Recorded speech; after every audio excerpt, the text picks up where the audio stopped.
Hey everybody, it's me, Chef Dorian, and we are live on YouTube. We got a lot to cover today, so let's get started. We are still on oranges. This is our last orange dish, and over on Facebook I asked them, what would you like for me to make with oranges that's savory? And everybody said salmon. So I came up with this really nice orange glazed salmon. The orange is subtle. I didn't want it to be overpowering. So I made this glaze. I put it on chicken. So that lets me know that it's very versatile. It can go on chicken. It can go on salmon. It can even go on whitefish. And on the grill, the smoky notes of the grill, I had it on my Traeger, absolutely was phenomenal. So let's get started. The first thing we're going to do is make our glaze, and it's very simple, nothing crazy. Everybody can make it, and you're going to make this to taste, and I'm going to just give you the ingredients that I use, and you can add more or less, whatever you choose. All right, so the first thing we're going to do is start off with some orange juice and orange zest. And remember, when zesting, you only want the colored part. This white part, it's called the pith. You don't want that part, and it doesn't take very much. And you don't get, off of an orange, you really don't get to go down that far unless you just stand there and really grade at it. So I want about a half of an orange.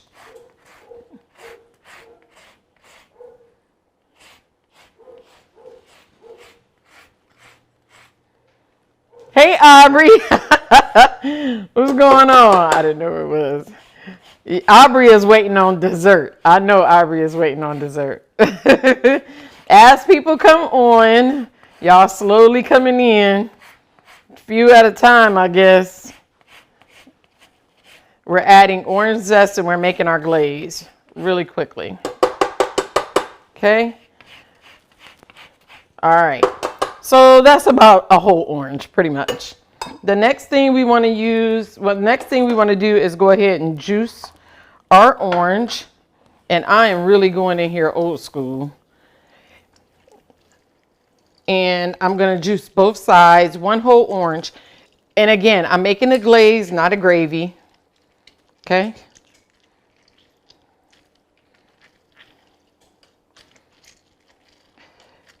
You might be wondering, is this going to be sweet?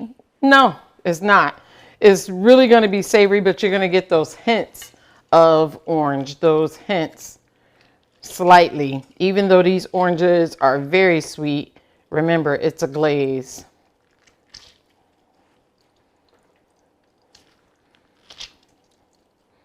Okay, so one large orange, and we got a little bit of those fibers in there from the orange, actual orange in there. No pith still, just orange, pulp, fibers, pulp. I meant pulp. All right, so the next thing we're gonna add, it's gonna sound weird, but we're gonna add it, is a little bit of cocktail sauce. I know it sounds weird, but we're only adding a little bit. Anytime you are making, this is almost like a orange barbecue sauce, kind of, but a lot thinner. You still want all of those elements of sweet, and the cocktail sauce, it has a little bit of ketchup in there and horseradish. So I have some heat in there, and we are gonna add just a little bit of brown sugar. Like I said, it's almost like, it's reminiscent of a barbecue sauce, but yet a glaze. Grab my spoon.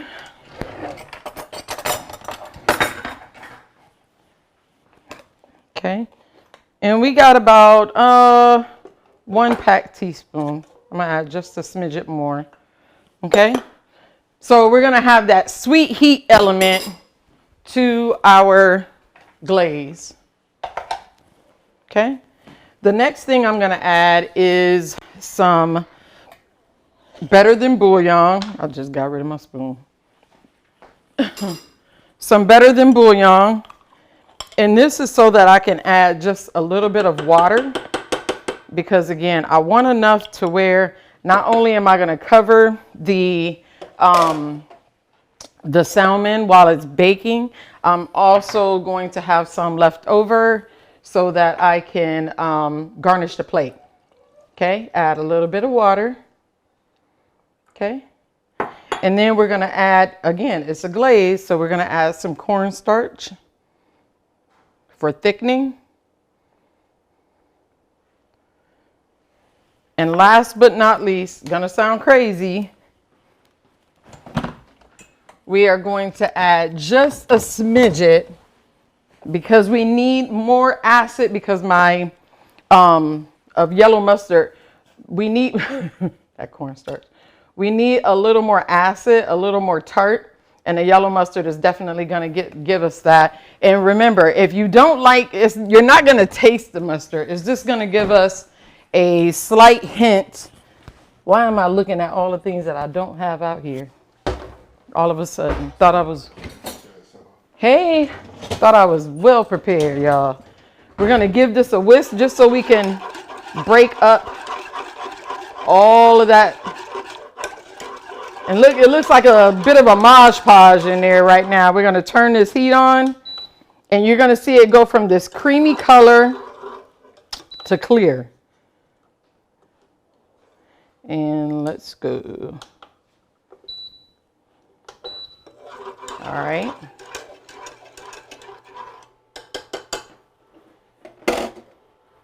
We're also going to add a little bit of pepper. No need for salt because we got that better than bouillon in there. Okay?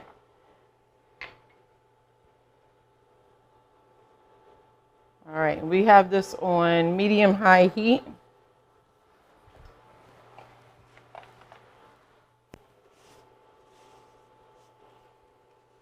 And this is going to top our salmon.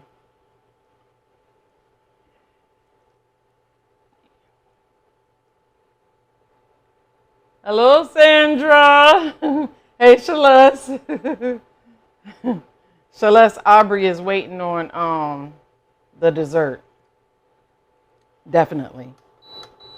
Aubrey challenged me, and I think I definitely answered the challenge.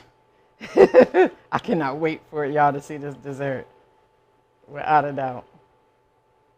So this is going to heat up. Ooh, I got heavy hands, definitely.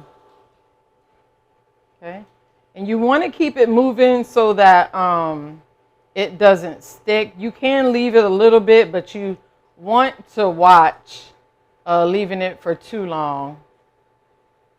Right, he got a sweet tooth for real. Aubrey does. So I know you guys saw the description on for the food. Pomme, I call it alginat, but it's aligot. And those are said to be some of the hardest mashed potatoes to make, but I'm going to show y'all step by step on how easy they are to make. And yes, they are in my cookbook. Without a doubt, they are one of the last recipes in the cookbook. By the time you get to the back of the cookbook, you should definitely be a pro and be able to do these potatoes with absolutely no problem whatsoever. Okay, we're starting to get some steam.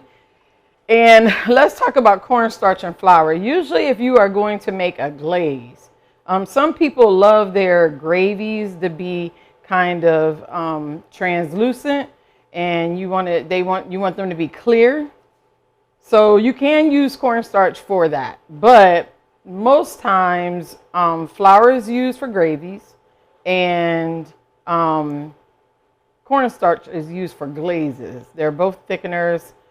They both definitely will leave a coating on the tongue, if not cooked all the way out. For cornstarch, you either add, like I did, to cold items and then mix it in, or you make a slurry where you set liquid on the side, add the cornstarch. That's pretty much the more classic way to doing it, other than the way that I just showed y'all, but this is another way. Everything in here was cold, so there was no chance of it seizing up in hot water. You cannot add flour or cornstarch to hot liquid. You definitely need to have cold liquid. You don't ever, or for flour, you definitely want to cook that off if nothing else. But adding flour or cornstarch to water or to a liquid or broth is called a slurry. Okay? When you add it to flour to a pan with butter, it's called a what? What is that called? Anybody in the chat? I'll give y'all time to think about it.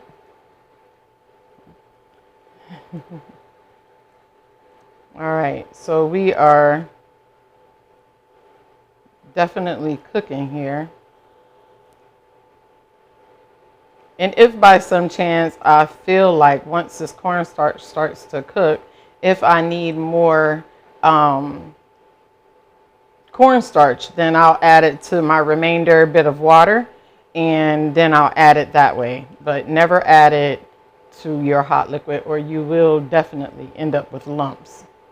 And this is just the glaze to our salmon. Salmon is mad expensive right now. Mine was $9.99 a pound, and the whole fillet was about 2.5 pounds. So it didn't matter where I went. I went to the grocery store. Even if I went to Costco, it probably would have run about the same. So right now it's just expensive for salmon anyway, for your basic fillet. All right, I can feel it starting to get thick. I can also see a difference in the color. If you can, it's starting to get a little translucent. Now this is not gonna go all the way clear because of course I have those oranges in there. We have a little bit of mustard in there, but it's definitely going to get a little clear, but not crazy clear. I can just feel it, and you can see how it's moving in the pan, that it is not that thin anymore, and that cornstarch is definitely starting to cook. And look how it's coating my spoon, and I see some bubbles coming. So yeah, we're gonna go ahead and pull it off. Yep, nice. We're also gonna give this a taste and see if we need any salt.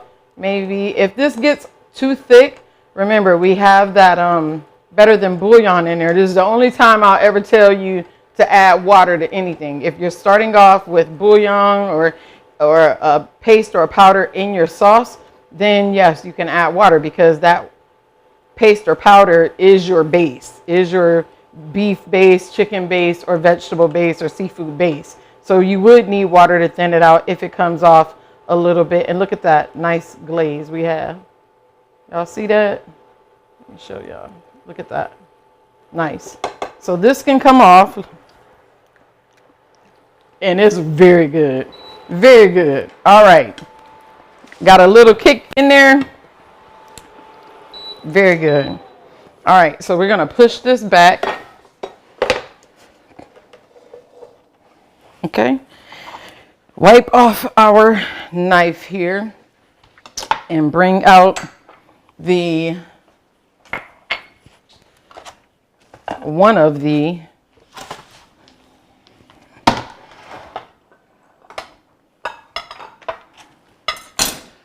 all right, let me move this stuff. Stars of the show for today. So this is my salmon, and what I'm going to show y'all, the reason why I don't already have it already cut up and out of the bag is because I want to, number one, I wanted to keep it as cold as I possibly could. And then the other thing is, I want to show y'all how to take the skin off of salmon. I'm not a big salmon fan. I don't really like it too much, but my family does. So yeah, pretty much just me and Charles. Me and Aru. That's right, Celeste. He was a little late on the draw, but oh, you asked, so I only seen it. I don't really like it. Charles and Mia like it. Me and DJ not so much. But I have a really beautiful fillet here. And I don't like, and neither do anybody else, like this fish skin.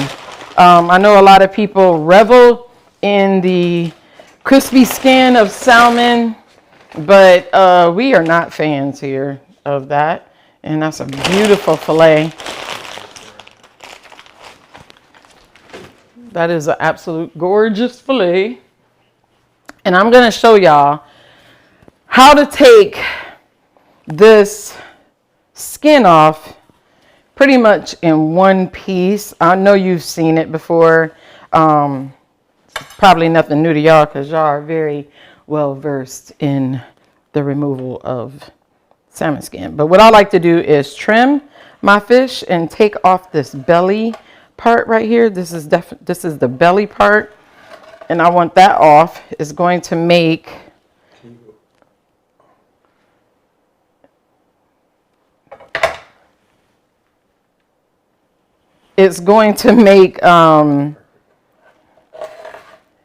taking off the skin so much easier by not having this on, and I just like to trim it off. It keeps my fish from ripping. It'll probably do better if I could get a really nice cut. And look how they leave the scales on salmon for whatever reason. I hate that. Gosh, I hate that with a passion, y'all. It's not. I don't like it. All right. So what do? We're going to flip this to the side and kind of turn our board catacorner, tail towards us here. I'm going to come in. I'm going to come in about 1/4 of an inch at the tail. This is the tail, head, tail. 1/4 in at the tail. Okay. Then I'm going to take a piece of paper towel paper towel or towel and I'm going to begin to pinch the meat up, and it comes off fairly easy, as you can see, pretty much. Okay. Then once I get enough of the meat up on the end, you take your hand slowly but gently, and you begin to pull the skin right off by rubbing and moving that skin out. Bam. There it is, the skin. Now you can scale this, put it in the oven and crisp it up and use it for a garnish, but yeah, we're not doing that. I just don't like it. I don't like it. It's too oily for me. I don't like it. So another thing is sometimes when you get your salmon from the store, I see where they did a really good job of taking out the bones, but always go against the grain to make sure that there's no bones in the salmon. So take your hand and rub across it. Always have a pair of tweezers that you only use in the kitchen for these purposes right here. And if you find any bones, you can just take your tweezers and pull those bones straight out. This is the back side of the meat, and it looks absolutely terrific. So I'm going to go ahead and rinse this off and make sure I don't have any scales on it. And then we will start to cut it up, portion it up, and season it up. And then we're going to put this in a 375-degree oven in portions after we glaze it. Okay.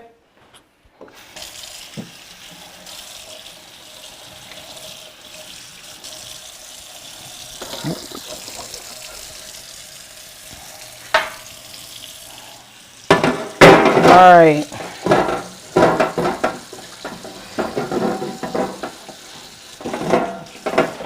Okay. All right. So now we have our fish back, And what we're going to do is pat it dry. This is for my family, y'all. I got to take these gloves off now that I did the hard part. I know.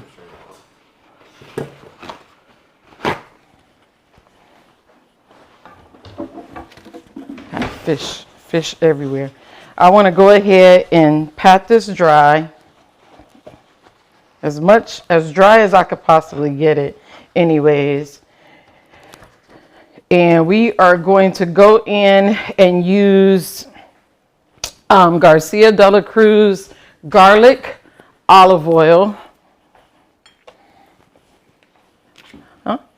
We're using Garcia de la Cruz garlic olive oil. It's already infused with garlic. Y'all know how much I love them. This is going to help our seasoning stick. And yes, we are, I'm almost out. We are definitely, I got some more. This is enough. This is enough. All right. So you see how pretty that is? We are using that olive oil because I love the way that it's subtle. It's a subtle taste, but it's not like you miss it. We're also going to be using the Traeger garlic and chili pepper.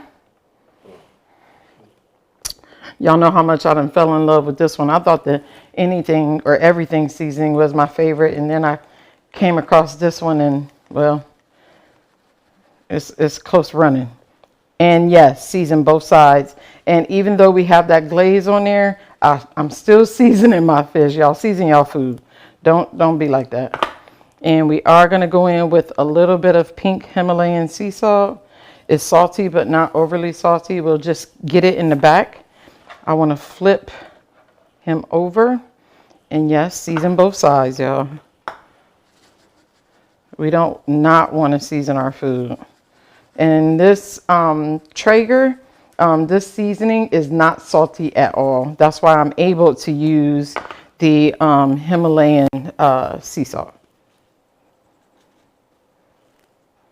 Okay. All right. So now we're going to portion it out.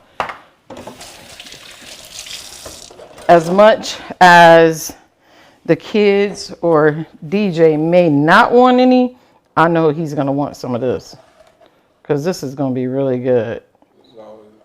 There's never any fish left over. Matter of fact, the last couple of days hasn't been very much of anything left over except for the spaghetti I made last night. And I feel like they being bougie because it was spaghetti. Okay, there we go.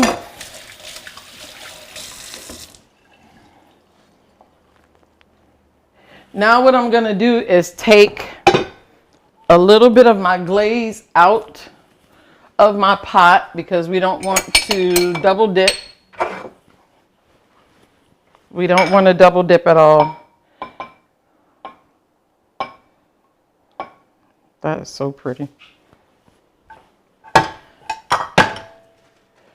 And I'm going to put the first coating of glaze right on top of my salmon. And the crazy part is it's the same color as the salmon. So I don't know if y'all would be able to. Oh, that's pretty. Yep. That's a good shot. Really good. And it smells so good. The glaze, it smells amazing. Okay.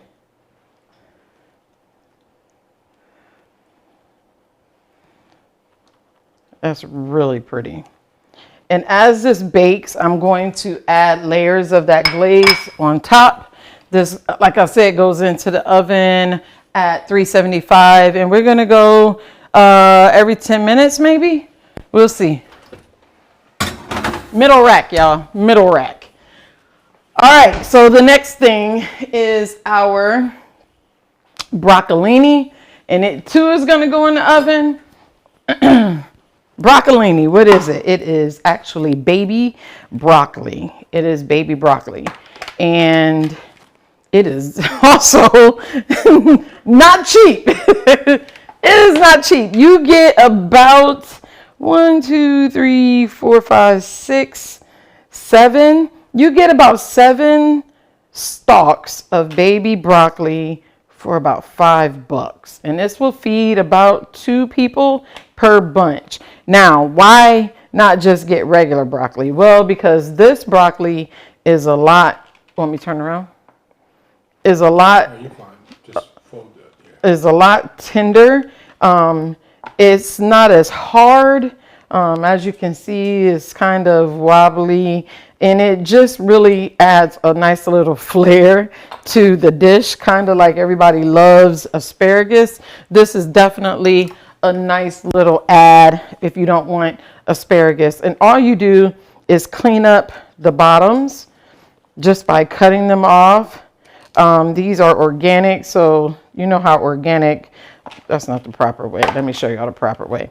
Organic vegetables kind of look a little beat up, but these are really good. It's a nice alternative if you're having a nice little date night and you want something different and you want to show your love. Valentine's Day coming up, y'all pull out the broccoli, the broccolini.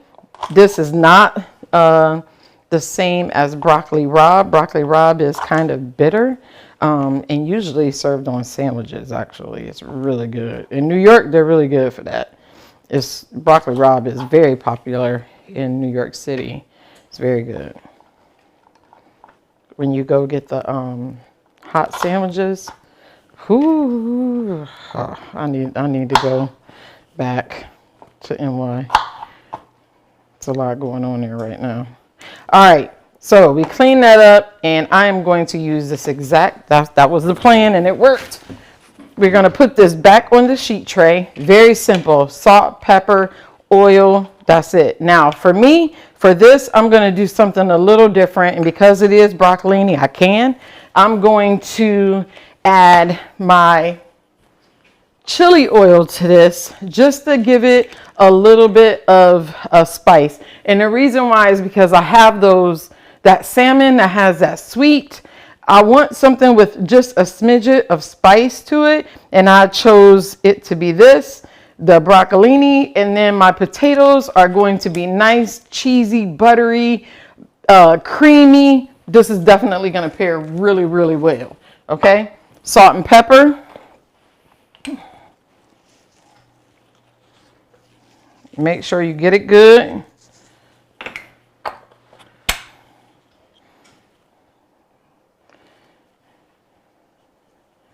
Okay. Give it a toss. Make sure everything is good and coated. I'm not going to add too much of that oil because just in case Mia wants some. It's not going to be hot, but it does have a bit of a kick to it. So there we go. And this goes in the oven, y'all. Everything is in the oven. We doing it up. The oven is definitely having a good time today. Turn this around. And my salmon is looking so pretty right now. Okay. All right. In the oven for about 15-20 minutes, or until it's done to your liking. Now, for the star of this plate, it's the potatoes. I love these potatoes. Does it take time? Yes. Why would you do it? Because you love your family. These potatoes are amazing. You may have seen them being done on MasterChef season 11 when they had to cook with, I forget her name. I forget the chef's name. But anyway, they had to cook with her. And she was doing these potatoes and she was feeding it to them. But I'm going to show you slowly. And so if you have the cookbook, these are in the back of the cookbook, and they are some of the best potatoes. They are definitely a showstopper. All right. So I've already gotten started because it takes a little bit of time. You got to boil some potatoes and all of that. So in this pot right here above me, in this pot, I have Yukon Golds. You have to use, well, you don't have to, but the best potatoes to use are Yukon Golds. Why? Because they already have a nice, rich, buttery flavor to them. In here is salted water, like you should do anyway. And then I added some thyme, and then there's a whole head of elephant garlic in there. So these potatoes are already seasoned and they're well on their way, and you want to boil them until they're fork tender. You want to be able to cut through them with your fork. Now, the next thing you're going to do is just strain them. Do not rinse them. Just strain them off. Okay. Return them back to the, nope, not yet. Put your strainer. I'm using this. Now in the book, it tells you to use a potato ricer. If you don't have a potato ricer, that's fine. I'm going to show you how to do it just from what you have here at home. Okay. You're going to take your spatula. Okay. And you are just going to start pressing these potatoes down through this strainer. Now, a mesh strainer works best. I can tell you, because anything else, you won't get that silky smooth, texture that you want from the potatoes. And you want to go ahead and mash them all up, and then you want to start working those potatoes through this chamois. Now, of course, it takes some elbow grease. So if you're doing this for a lot of people, I would definitely rethink it. But if you are doing it for Valentine's Day, a dinner for two, these are so impressive. Or if you want your kids to help you out in the kitchen, let them do this. And as you can see, I have a big, huge thing of garlic in here, and it's just getting smashed right along with the potatoes. I'm not worried about those leaves from the thyme, because some of those will get left behind. And plus, a little bit of greenery is no big deal for these. It's really the texture of the potato that you want. If you come across, see how that little bit of potato just did not want to go through, you just rub it through. Yes, very, very silky smooth. There we go. Didn't take no time at all. Okay. And this was one bag of the small the Yukon Gold potatoes, and I believe they're from Melissa's Produce. All right, so the next thing we're going to do is turn our heat on. Okay. And we are going to warm these up.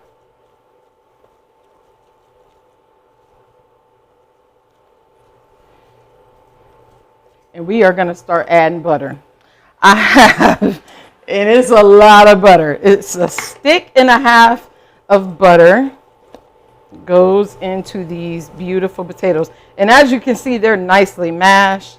We're going to go ahead and start adding our butter. You want your butter to be room temperature, not totally melted, not all the way melted. You want it to be room temperature. And you really want to go in with your silicone spatula. Now that you do need for these. You need a silicone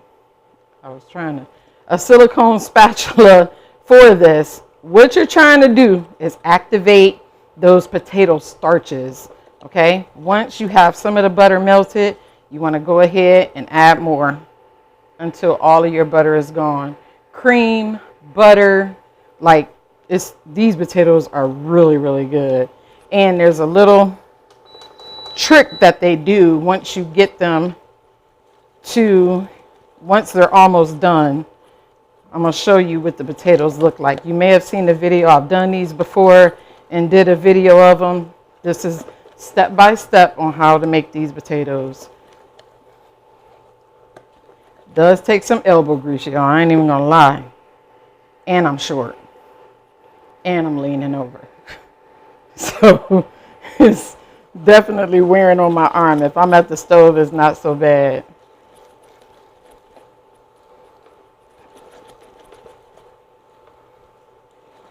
Okay. Keep stirring.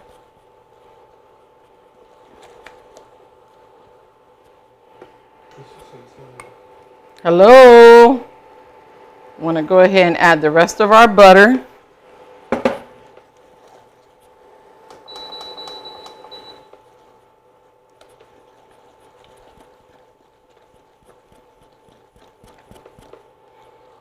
And you can see they're already like crazy silky smooth. Okay. Now, the next thing we're going to do is begin to, I'm going to turn this off and take it off because what I don't want them to do is burn. The next thing we're going to do is add our cheese. I have some smoked Gruyere and some regular. The reason why I'm using some of the smoke is because I do want these to have like a smoky note to them.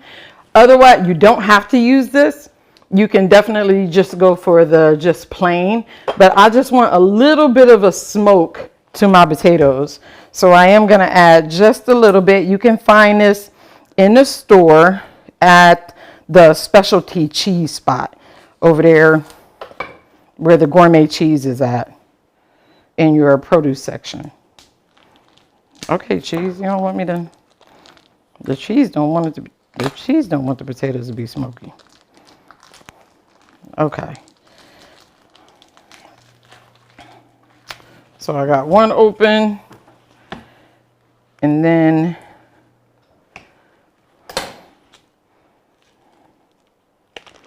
I'm gonna check on my fish here in a second and see where we at, see if it's ready for another glaze. And then I have this one open. Let me check on my fish.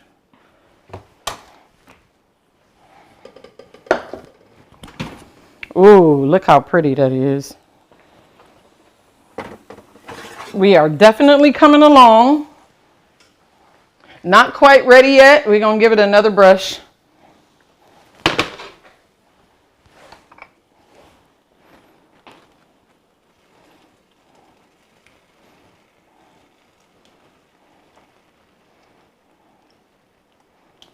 Another brush. Aubrey's like, girl, forget that fish. Forget that fish. I'm ready for the dessert. Back in. And then that'll be all for that. We won't add any more glaze to our fish. The next thing is we're gonna just shred just a little bit with this knuckle buster.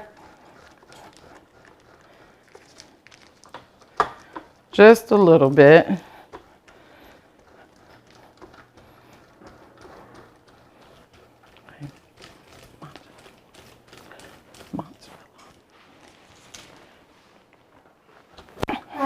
Okay, and just shred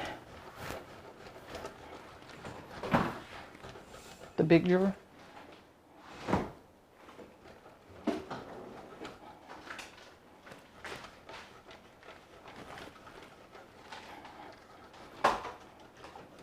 How many of y'all still use the knuckle buster? Hey, Crystal. Anybody else use one of these? I probably need to buy some sort of a professional Mott's. Right there. Mott's. Right here? Yeah. That's Italian style. That's fine.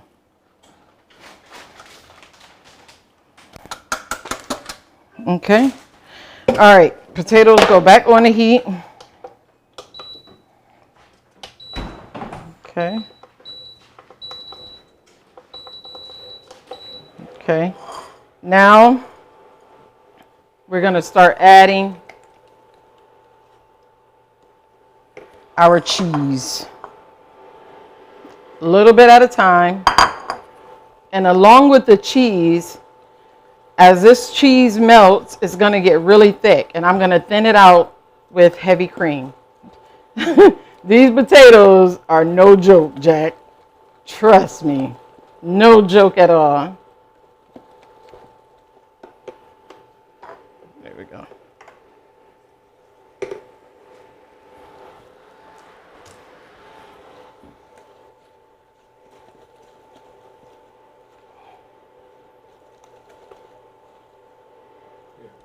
So let them, there's something going on with, we're going to upload and Yeah. So anytime we do a video over here on YouTube, we will definitely upload an edited copy. I think something is going on with YouTube and the internet. So if you have a lag, we apologize. Huh? It's pixelated. Oh. All right, so it's getting sticky there. We're gonna add a little bit of cream, and in this cream, I do have some thyme. You can see it, hopefully.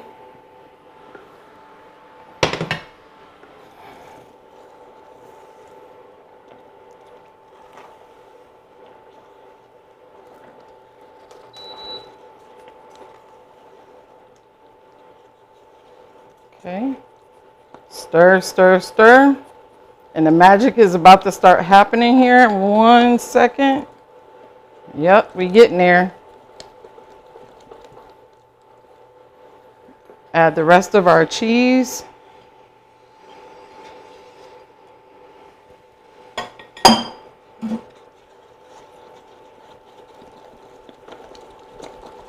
We want those starches to definitely activate. It's going to give us the pull we want.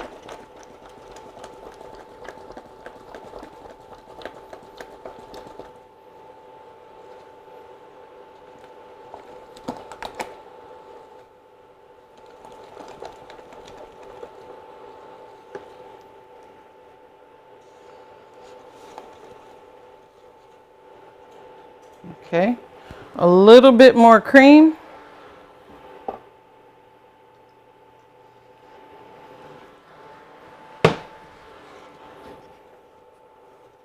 To loosen it up some.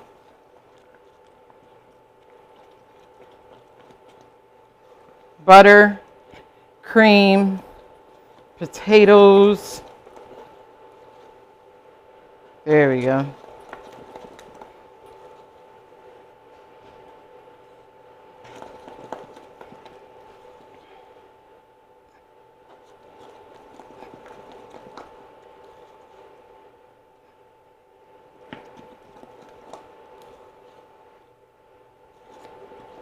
Okay.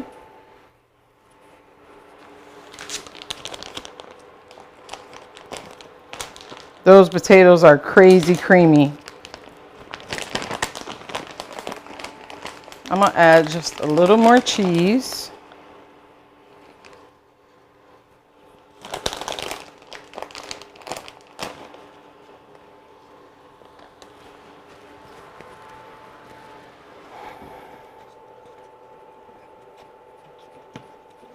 Okay.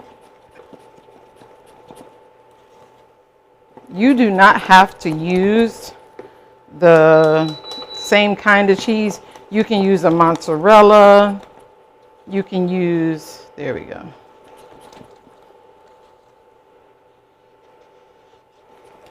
Can you get it from the side right there?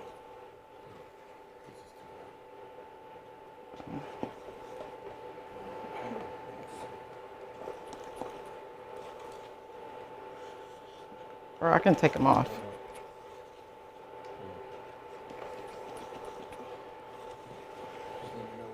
No. All right, these potatoes are done. Yep. All right. And that's them, y'all. All right, so the first thing to go down is our beautiful mashed potatoes.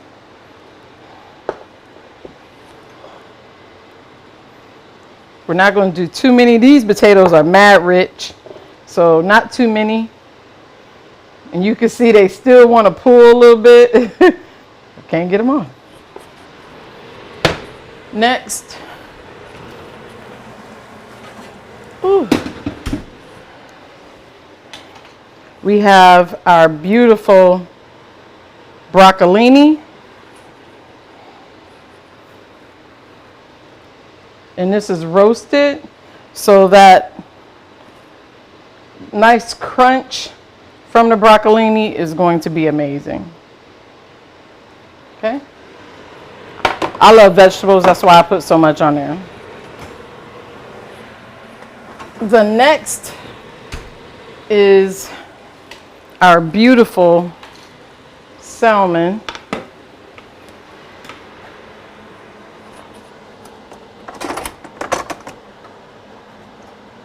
Why didn't I have all this out? And it's absolutely gorgeous. It's a really pretty, I got this big grill spatula. Whoops.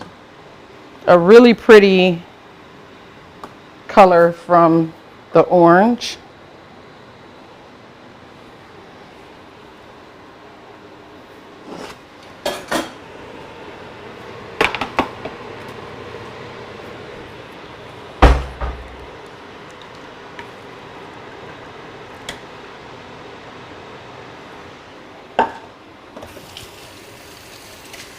So pretty. We're going to hit it again just to freshen it up again. Give it some shine with that orange glaze. Not too much. Parsley. Freshen it up. Bam. There you go.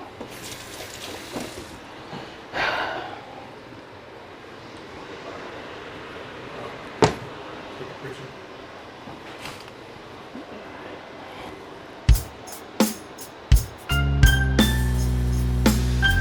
Hold on, y'all. Oh. Sorry. Oh, there.